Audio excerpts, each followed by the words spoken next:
steals, and the Kings quieted the crowd at the Target Center in Minnesota. We know it's going to be tough. They're going to come out tough. You know, KG, Dan, and Tonight, the Timberwolves look to even the series next.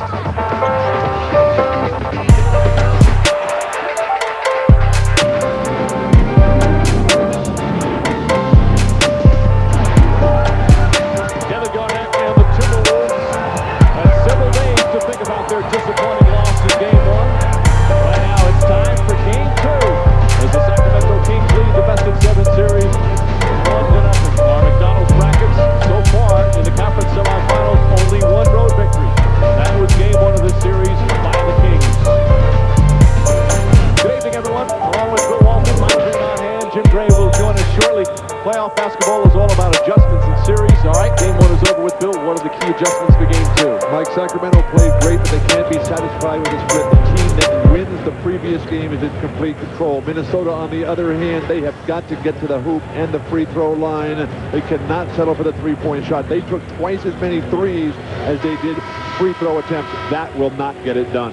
So a lot of different things going on the last couple of days with the two coaches. Let's take a look at our starting lineup, sponsored by Bud Light. In our starting lineups tonight, Mike Bibby and Doug Christie, of course, in the backcourt. Christie has the foot problem we'll get to in a little bit. Peja Stojakovic, Weber, and Divac. Of course, Irvin Johnson starting at center with Garnett, Sprewell, Hassel, and Cassell. Doug Christie's foot, that has to be Minnesota's point of attack there. Chris Weber neutralized Kevin Garnett. He needs to do that. Jim Gray has more on Doug Christie's foot. Jim? Phil, thank you very much. Doug Christie has plantar fasciitis in his left foot. He did not practice the past couple of days. In fact, Rick Adelman told us before the game he didn't think he was going to play on Tuesday. He was able to play. I spoke to Pete Youngman. He's the trainer for the Kings. He said the condition has not gotten any worse for Doug Christie, but it's not gotten any better. I talked to Christie. He said he's about 65%. He's going to play until he can't play anymore. Mike? And Jim, he has played so well for this team down the stretch of the regular season and in the playoffs thus far. Depth, a major problem for Rick Adelman. Bobby Jackson not able to play. A real key for Flip Saunders is Latrell Sprewell. The only good news on Sprewell's behalf is that he can't play any worse than he did in Game 1. And this crowd is fired up. A sold-out Target Center. And the place was pretty upset as Cassell puts up the first shot of the night. The fans are very upset. Loading talk shows would talk of, oh, we're in big trouble. It's only one game, but they were very distraught by what happened in Game 1. If you have the best team, if you have the best player, you should win no matter where the games are. That's the challenge for Kevin Garnett.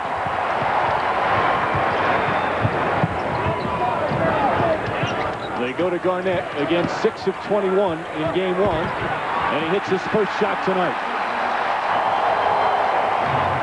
Kevin Garnett did have 18 rebounds in Game 1, but it was the 6 turnovers that proved so costly for the Timberwolves.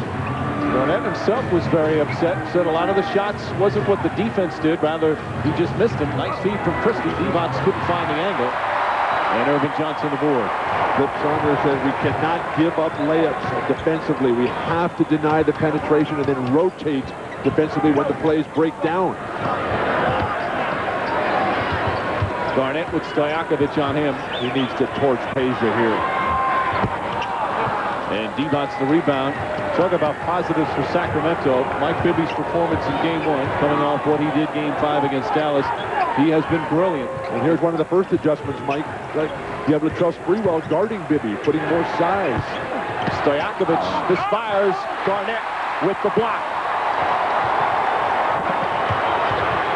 Sprewell, good hard drive to the basket. Can't finish, however. And Bibby will come the other way. Surprising that Kevin Garnett couldn't stick a fork in that rebound. Johnson the rebound. Irvin Johnson having a strong opening couple of minutes here. Maybe try to attack Vlade Divac. Sacramento 0 for 5 to start from the field. Johnson. Divac's got a piece. Divac had a strong Game 1. He did not play well in the Dallas series. Rick Adelman said one of the positives in Game 1 was the impact Divac had as Sam Cassell is called for his first. But Mike, the balance for Sacramento with 6 guys in double figures, led of course by Bibby's 33. But then the big guys, Vlade, Weber, Miller, they combined for 42 points and 24 rebounds in game one. Well, they came out 34 points in the opening period. They came out fired up. Bibby was terrific in the opening period. Stojakovic misfires, and the Kings are 0 for 6. Kevin Garnett, the game's best rebounder, igniting yet another fast break for Minnesota. Fine transition defense, though, for the Kings. Oh, bad pass from Hassel. The turnovers have been a bit of a problem for Minnesota as Stojakovic can't handle that pass. Minnesota's always built one of the premier teams in terms of fewest turnovers. They were second in the NBA this year behind Dallas, but they've been turning the ball over more than they have. And you see in game one. And what was it that Flip Saunders told us this morning? We played out of character. We didn't stick to our plan. This is an incredibly disciplined team with great players, veteran squad across the board. Hassel left wide open. Trent Hassel had 17 points in game one. That's the most he scored in a Minnesota uniform. This is first year with the Timberwolves. Trent Hassel outplayed Peja Stojakovic, an all-NBA performer, an all-star, probably the best shooter in basketball, Peja Stojakovic. Trent Hassel just took it to him. Nice tease by Vlade. Well, Divac, that's the first bucket. Took them over 3 minutes to score. Cassell rushed the shot. Cassell had that unbelievable finish with the 12 points in the final couple of minutes with all those three-pointers. He's the only guy that's got 40-point games in the first 2 rounds this year. Last year, 7 different players had 40-point games. Way off the mark for Chris Webber. You see the Timberwolves have come out with a lot of ferocity on the defensive end. I'd come back to Sprewell right here. He's the guy with the most on the line. Game 1 of the Denver series, he was atrocious. Came back with a monster 31-point game. Look for more of that tonight. Hassel again, left wide open. That time can't make him pay, and Stojakovic the board. Rick Adelman is going to make guys like Trenton Hassel and Irvin Johnson beat you. Nice step out on the double team, Christie. Beautiful pass from Vlade Divac. That's one of the things Divac does well. Averaged over 5 assists per game in the regular season. He was actually 20th in the entire league in assists. And a blocking foul call on Divac. That's his first. The exasperated look on Rick Adelman's face. Granted that Kevin Garnett's leg was on the outside of Vlade's right leg, but that sure appeared to be a charge from this vantage point. Tough angle we're on. Our officials tonight, Mike Callahan, Sean Corbin, and Eddie Rush. Yeah, this terrible seat right here at midcourt. Great kick-ahead pass by Bibby. And off the turnover, Sacramento able to score. Good job here, run. but a good job here by Christie, getting up in Sam Cassell's face, making him turn his back and walk it up. Sam's not one of those guys that wants to just blow by you. So Christie on Cassell, Bibby is on Sprewell.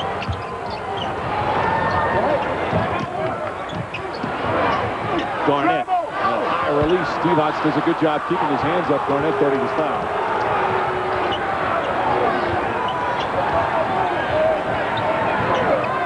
They try to post up Christie. Divac comes to the open spot. Why are the Minnesota Timberwolves double-teaming Doug Christie? This guy hasn't played any basketball. He's the weakest link of the offensive scheme for Rick Adelman. They should let him just play by himself. Christie's capable, certainly offensively, with a big three-pointer in game 1. As Irvin Johnson misfires, both teams shooting poorly. They're combined 5 for 21. Not a good sign that Minnesota has only got 4 points halfway through the opening quarter of the most important season or game in franchise history. But they're only down 2. Shot clock winding down. Stojakovic. Weber has to put it up. Just gets it off. But another misfire. But all these errant shots for Sacramento, Minnesota unable to capitalize. Another miss in the individual go-to offense of Kevin Garnett. Hassled over the offensive rebound. Sam Cassell finding Garnett. Kevin Garnett's second field goal. But the difference, Mike, between Kevin Garnett trying to go 1-on-3 as opposed to penetration and dish for a wide open shot. They did a superb job on him defensively. Vlade Divac said, oh, what a split. and it'll stay the same way. Divac wanted a foul, and now we'll take a break. Rough shooting early, but perhaps expected that with the increased intensity on the defensive end. All the hoopla around him. Yeah, it's kind of over right now. So now it's just basketball, and that's when Kevin's just thinking about basketball, you know, he's the best in the league. A little more on that. Let's go to Jim Gray. Mike had a chance to speak to Kevin Garnett, and he said, well, I played like crap, and we still had a chance to win. He said, they're not making any adjustments whatsoever tonight. Nothing at all. They're not changing a single thing. He said, only thing we have to make is our shots. I will be better. So far, that hasn't been the case. Mike? Jim, will you please watch your language over there, please? Christie way off the mark. You know what I loved what Garnett did, Bill, when he accepted the MVP trophy? He turned to his teammates and made them come out on the floor and join him. Mike, I was privileged enough to be here in the Target Center on Tuesday night. It was such an emotional moment with Commissioner Stern here. It was special. Garnett always looking at it from a team standpoint. Sprewell gets the pass somehow to Hassel, and a tough shot from Trent Hassel. It was like earlier this season, Garnett posed for the cover of Sports Illustrated, but he said he'd only do it unless Sprewell and Cassell were on the cover with him. Making everybody else better at what they do, keeping them all involved, never drawing the attention to yourself. Weber can't get it done inside. Plenty of contact on this sequence. Weber can't finish, and Hassel comes away with it. Christie is very quick to the ball tonight, belying the fact that that foot is burning. Sprewell with his first field goal. And the Timberwolves with 6 straight points. Ball last touched by Stojakovic. He says no, but it's going to be Minnesota ball. And now it's the careless turnovers for the Sacramento Kings that are the story of the first quarter. The exact opposite of what happened Tuesday night. Rick Adelman cannot be happy whatsoever. The team flew home in between the two games. And with 3 days, why not? Not that far of a flight.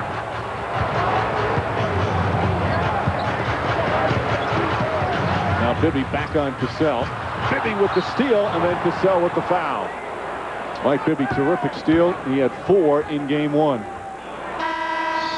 Mike Bibby, like Tony Parker, is just establishing himself as truly one of the great point guards in basketball. It was Mike Bibby's defense at the start of game 1 that really got the Sacramento Kings going. And here a nightmare for Flip Saunders early. Cassell has picked up his second personal. And we'll sit down. Derek Martin is going to come in. Martin's only averaging about 6 minutes a game. Cassell playing all the major minutes. And all of those 6 minutes in the first half of every game, basically. Sam Cassell's been going wire to wire in the second half.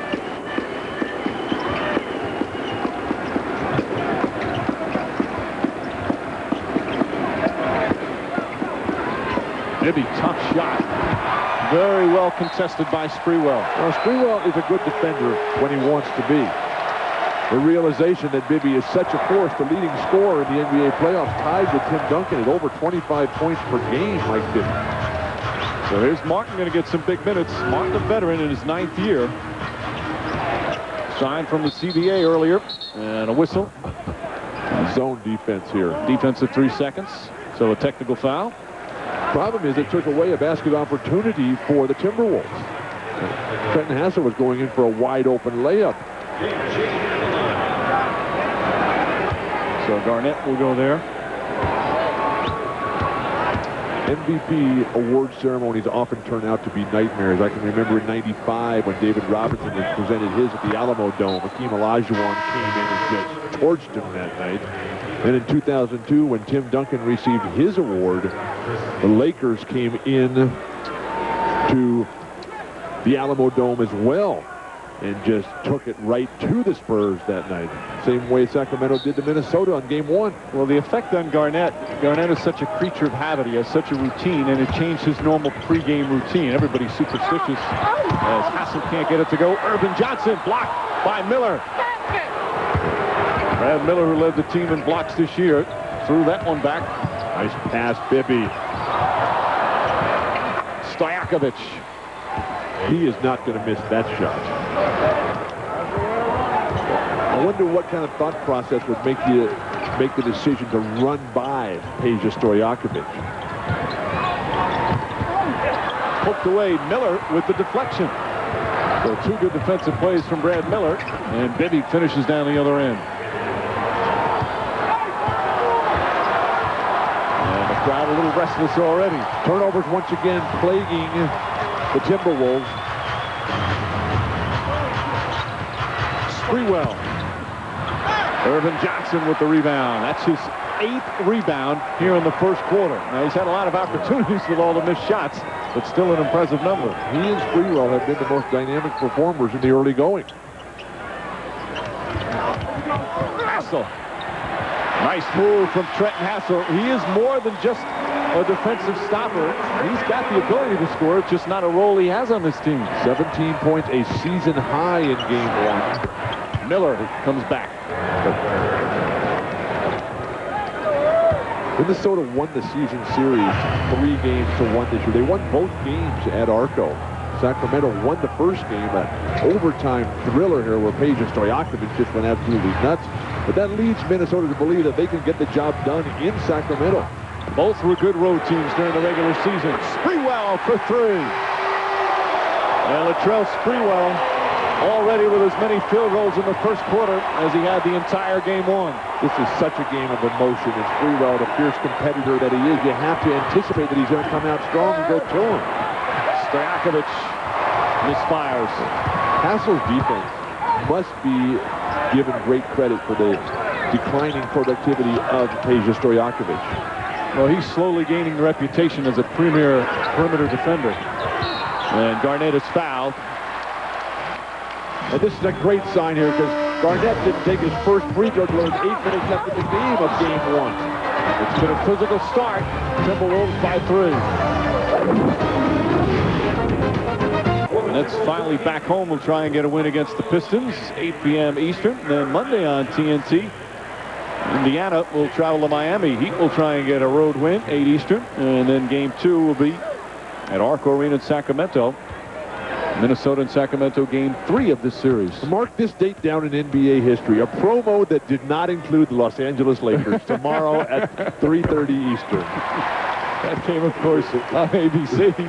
Now you got it in there. Garnett hits the free throw, and you see the playoff numbers. To me, look at the assist. He's led the team in assists every single playoff game thus far, and he's 7th in the entire league in the playoffs. Overall, with 7 assists per game, just the magnificence of his versatility. But he should. That's the best part of his game, along with his defense and his rebounding. Dangerous pass from Miller. Almost hit Flip Saunders over there in the head. Flip, a great point guard in his own day. Shot clock winding down again. Oh, Bibby, beautiful move. And the pass blocked from behind. And he'll jump it up. Mike Bibby is splitting that double team when he comes off that pick and roll. Chris Webber cannot believe that he's not going to the free throw line here. Looked like a clean block. Bibby's execution of that pass. Hassel from behind, that is nothing but ball there. Olowokandi, you need to get more productivity out of him. Can he control a jump ball against a smaller player? Olowokandi has really struggled in the playoffs. Can't catch your own tip, he almost caught it. Stojakovic from way downtown. The shot clock was winding down, and that's inbounds. Top of the backboard is inbounds. Fans are just beside themselves over Olowokandi's futility. And Hassel makes another terrific play, bounces it off Bibby. Well,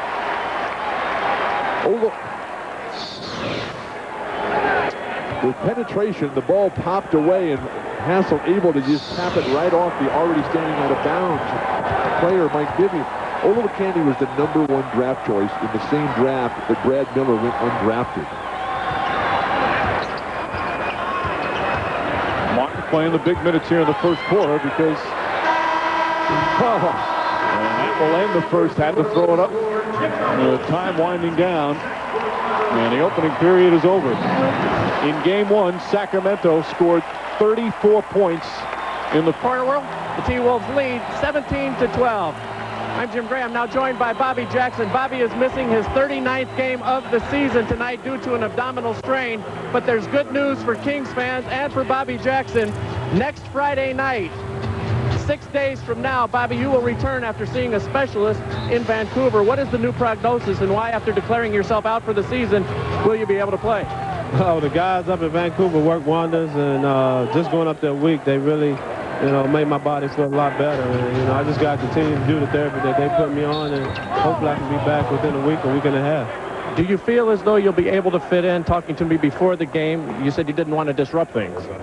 Of course I don't want to disrupt anything. We're playing so well right now, but I feel like I can come out and give this team so much energy and so much, hustle, and that's what we're lacking right now on both sides of the ball. But I don't want to disrupt the chemistry. If we're going to continue to play well, then I just keep sitting out until I get 100%. Are you the missing link, and are you willing to put that pressure on your shoulders? No, I don't want to put none of that on my shoulders, man. I think, to win championships, you got to have a whole team effort, and that's what this team is about. I mean, we got a lot of guys that can do so many things, but not one guy's going to win a championship for us. It takes 12 guys on the bench. Last question, Bobby. I know that you're a tough guy, and you haven't missed games in the past, but are you sensitive to the criticism of people saying you should be playing? Not really. I can care less about what people say. I got to take care of myself and make sure I'm looking out for my best interest when I step on the basketball court. Because if I don't play up to my best of my capability, that's when people really going to criticize me. So I'd rather not. So I'd rather sit out and be hurt and then go out there and play injured. Bobby, thank you. We look forward to seeing you next Friday night. That's great news. Thanks, man. All right, back to you, Mike. Jim, thank you. Sprewell rattles it in. Sprewell with 7 points already, 3 for 5 from the field. Sprewell did the same thing, Bill, in the Denver series. Had a very rough game 1, but bounced back with a superb game 2. So far, so good for game 2 in this series, Horn. I'd like to follow up on Jim's conversation with Bobby Jackson. Any insinuation that this guy is not hurt is just ludicrous. He's one of the fiercest competitors in the game today. When Bobby Jackson says he's hurt and he can't play. Lay off the guy. Last year he won the 6-man award. Hit so many big shots with him in the postseason, and is such a terrific, tough defender. Christie, speaking of terrific defenders, right on cue. And Hassel makes the initial play, but good hustle from Brad Miller. And Miller's starting to play well. Bill, he was banged up during the course of the season. He had the ankle injury, he had the elbow injury, his shoulder was hurting him as well. But during the Dallas series, he said it's the best he's felt since earlier in the season as Peeler picks up a foul. And Miller's such an important part of this team. In game 1, Brad Miller off the bench. 13 points, 10 boards, and 5 assists. This guy can play ball. One reminder, join ABC Sports tomorrow afternoon when the Lakers host the Spurs. Of course, San Antonio winning the first 2 games. Our coverage starts with NBA hang time at 3 Eastern, then on ABC, home of the NBA Finals, Game 3 of that series. 2 minutes gone by here in the second. Timberwolves by 3. Fred Hoiberg fresh in the game, fresh on the scoreboard. Fred Hoiberg, the 4th best three-point shooter in the entire NBA, did not have a good game 1. But he's played extra minutes with the injury to Wally Szczerbiak and comes through there. He's getting 28 minutes a game since Wally went down there, so that's very good for Fred. Tough matchup for Hoiberg down the other end. The defensive 3 seconds, so a technical foul. Of course, free throw shooting was huge in game 1, Bill, because of the disparity. 35 free throws to 12 in favor of Sacramento. Now, a lot of them came late in the game when they were fouling on purpose, but still it was a huge discrepancy. The style, and that's one of the real criticisms of this Minnesota team. They don't attack the rim. They don't have a post-up guy. Kevin Garnett is trying to do that, but he's a guy, Garnett, who does not shoot volume free throws. Stojakovic, meanwhile, now 3 for 3 from the line. There you see the numbers. Stojakovic has now hit 59 consecutive free throws, counting the end of the regular season and the playoffs. Now, will that streak count? No. It's only regular season free throws. Correct. Thank you. Of course, that's Michael Williams, who has 97. Playing for this franchise as well as Vancouver, Michael Williams. Shot clock winding down. And Hoiberg the rebound. Now, how many times have I said that already? Shot clock winding down. It shows you the defense Minnesota's playing. Gary Trent's in the game early. Nice pass, Hoiberg. Mike, this is the 2nd lowest scoring playoff in the history of the NBA since the inception of the shot clock. Olowokandi scores. First time in 4 games. Mark this date down in NBA history. Any type of offensive lift he can give them would be enormous, as he has really struggled. And Stojakovic, a foul call before the travel. Flip Saunders wanted travel, but he got bumped. Duke Callahan's going to step in and overrule the travel violation. We'll have a timeout. Just over 3 minutes gone by in the second. A heated start. Minnesota's impressive early. I think it's their offense. I think it's Sprewell attacking. I think it's some opportunity plays. I think it's Hoiberg knocking down some shots. Trent Hassel was getting it done. And I think that Sacramento is a little bit relaxed in terms of they've got the one game here. And that's exactly what Rick Adelman did not want the attitude to be for the Kings. Yeah, he said, don't think that you've accomplished anything. You still need to win 4 games. It was one of his concerns, and it's easy to do sometimes for a lot of teams. The goal for the road team is to split the first 2. Minnesota, best road team in the NBA, tied with Indiana this year. Oliver Candy misses everything. Just off the mark. I think, Bill, would you agree that this series you're going to see a number of road wins in this series? Without question. I think the big concern for Sacramento has to be health and the fact that they're going to start playing every other day, starting with Monday night's game. Nice shot from Christie. Christie trying to take advantage of Cassell guarding him. And if Christie's foot doesn't stay healthy enough that he can play, it's going to be a nightmare for Rick Adelman, because Christie plays backup point, he plays backup 3, and he starts and plays huge minutes at the off-guard position. Offense starting to fall apart. How long is Kevin Garnett going to be sitting on the bench over there? As soon as you said it's their offense, but without Garnett, it makes a difference. Back-to-back air balls. Back-to-back air balls. Sprewell, it's right up on Stojakovic. Nice defensive play. Sprewell admits he's not as quick as he used to be, but he can still be a very tough defender, using his experience, using the angles.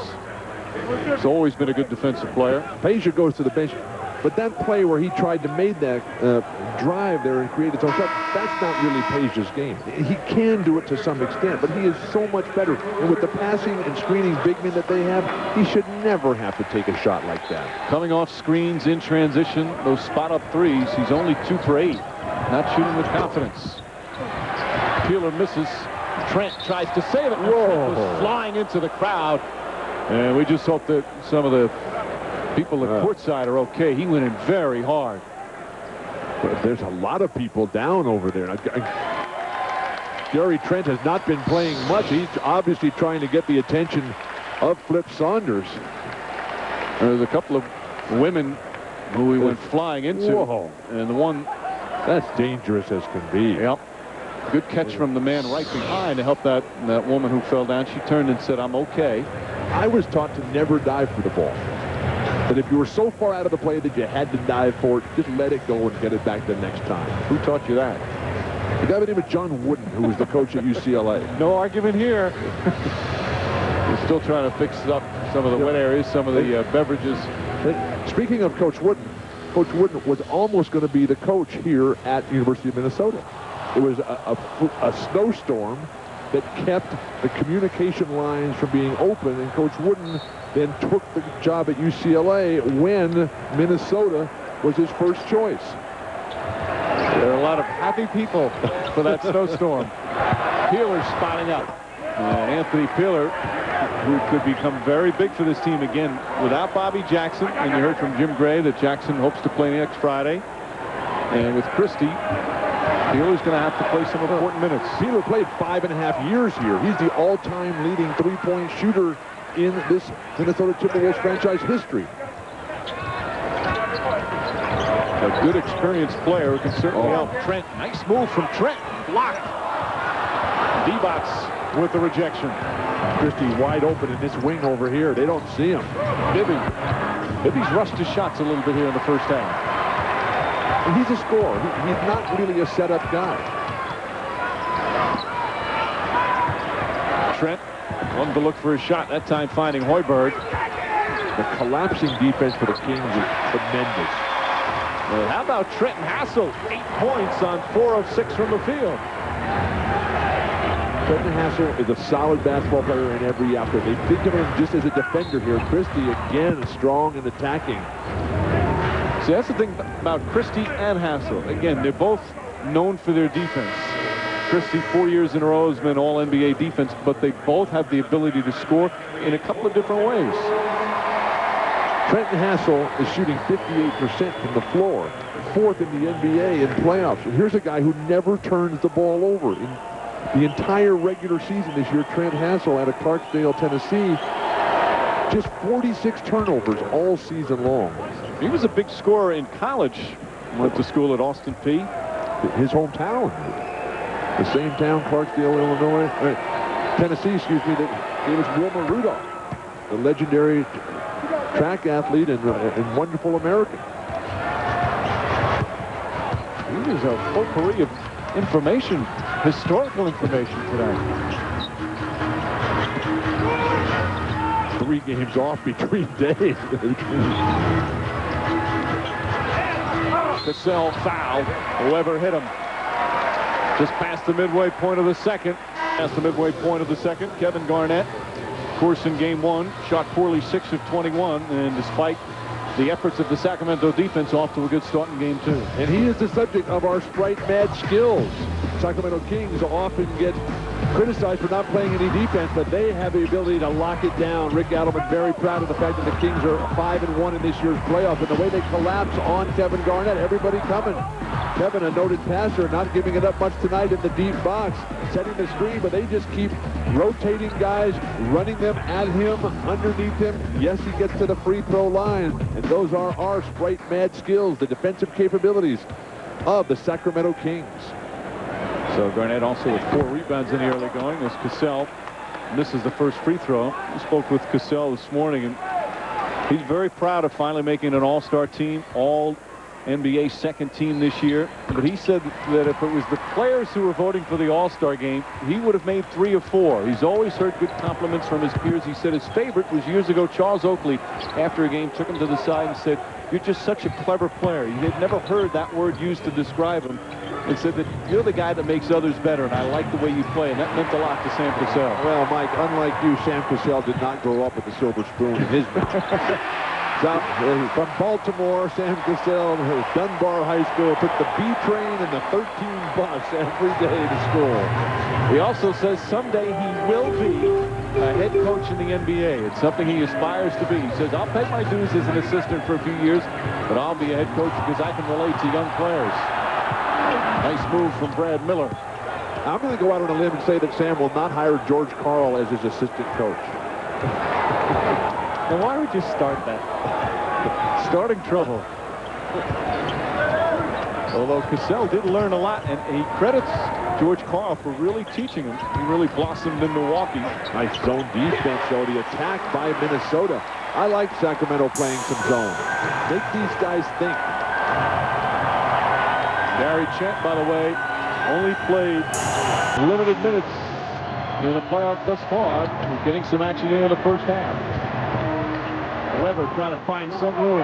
Hooked away by Holberg. And knocked away a second time. Good interior defense.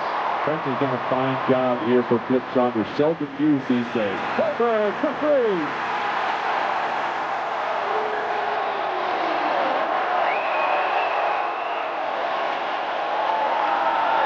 Timeout, Sacramento. Minnesota Timberwolves shooting the lights out in the second quarter.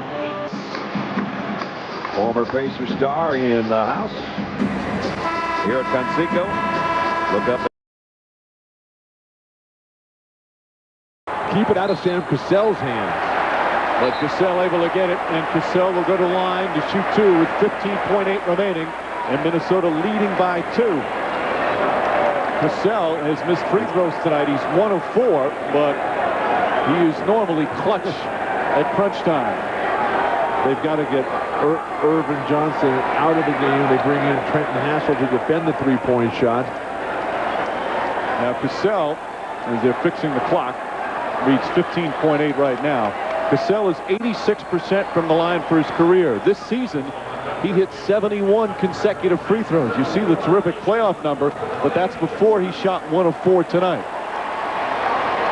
Plus, it's always a little different when there's Now 17.1 remaining, and you're clinging to a 2-point lead. I think this is when Sam is at his best, actually. I think he's a little too careless and casual early on in some situations.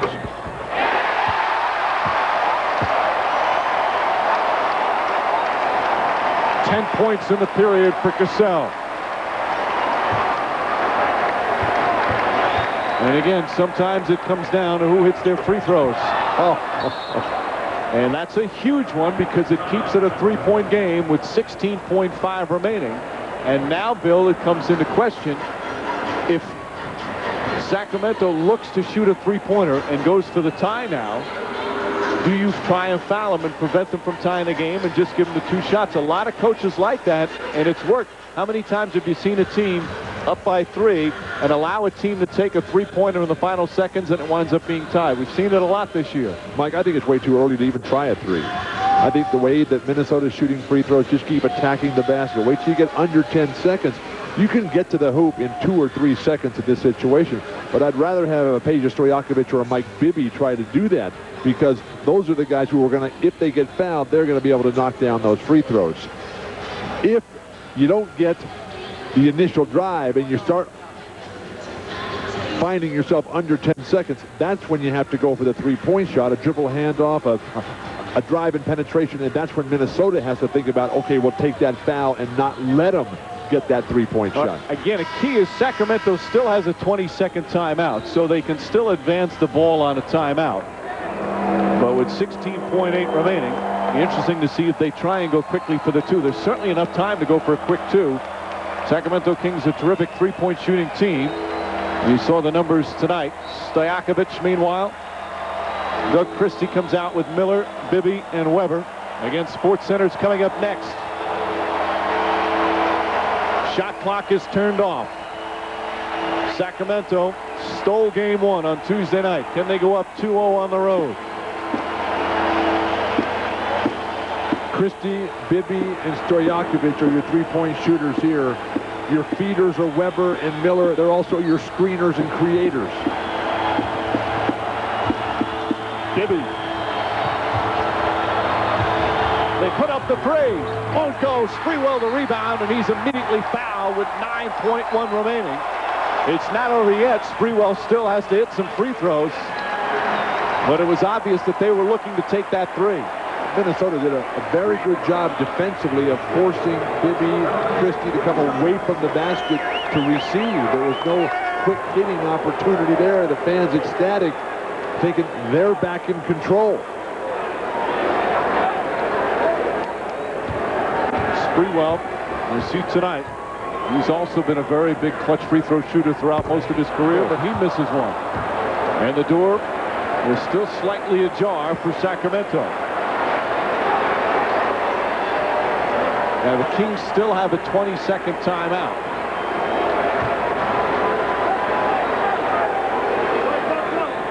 A 3-point lead. Whoa. Way short. Hoiberg with the rebound. Fred Hoiberg with the biggest rebound of the game, and now he'll go to the free throw line. What a disastrous turn of events for Sacramento. I mean, Minnesota is giving them this game, and they won't take it. And the lead is 4 with 8 seconds left. Fred Hoiberg, who had 11 big points in the first half, has a huge rebound and knocks down 2 clutch free throws. And now Sacramento will use their final timeout. A 16-1 run. And Minnesota on the verge of tying this series. Like, championships have been determined in this league by the inability to get the rebound off a missed free throw. 1987, Lakers, Magic Johnson sky hook. A lot of people in this building were in that game. Again, on a free throw, the players along the lane, as soon as the free throw shooter releases the ball, they're allowed to go in. The shooter has to wait till it hits the rim. Sprewell didn't even think he was making this shot. And he was jumping up and down on the release. The fans shouting, Freddie, Freddie, Freddie. And the Kings out of timeout.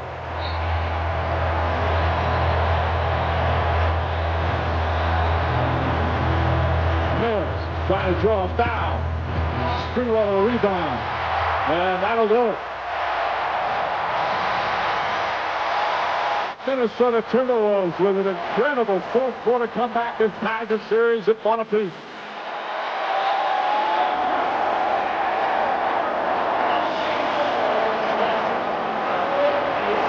Let's go to Tim Gray. All right, Mike, thank you very much. Pandemonium down here at Sanford South. Big game for you. 19 points, 10 in the fourth quarter, 16-1 run there at the end. When you were down 10 with 4 minutes, did you think this game was over? Not at all. Our captain, the MVP of the team, the league, told everybody, look, hold through him for the last 3 minutes. Let's see what happens. Was this your entire season on the line in these last 4 minutes? Yes, it was. Yes, it was. I know Sacramento is tough to beat at home, but we're going to go down there 1-1 and stay down 2-0. Will this be, you think, a knife in the back of Sacramento, or can they get over there? Well, if we win it, it'll be a nice man back. So we got game 3 coming up Monday. We're looking forward to it. Sam, great game. Thank you for your time. Back to you, Mike. Minnesota down 10 with under 4 minutes to play. Finished the game on a 16-1 run. And hit the Sacramento.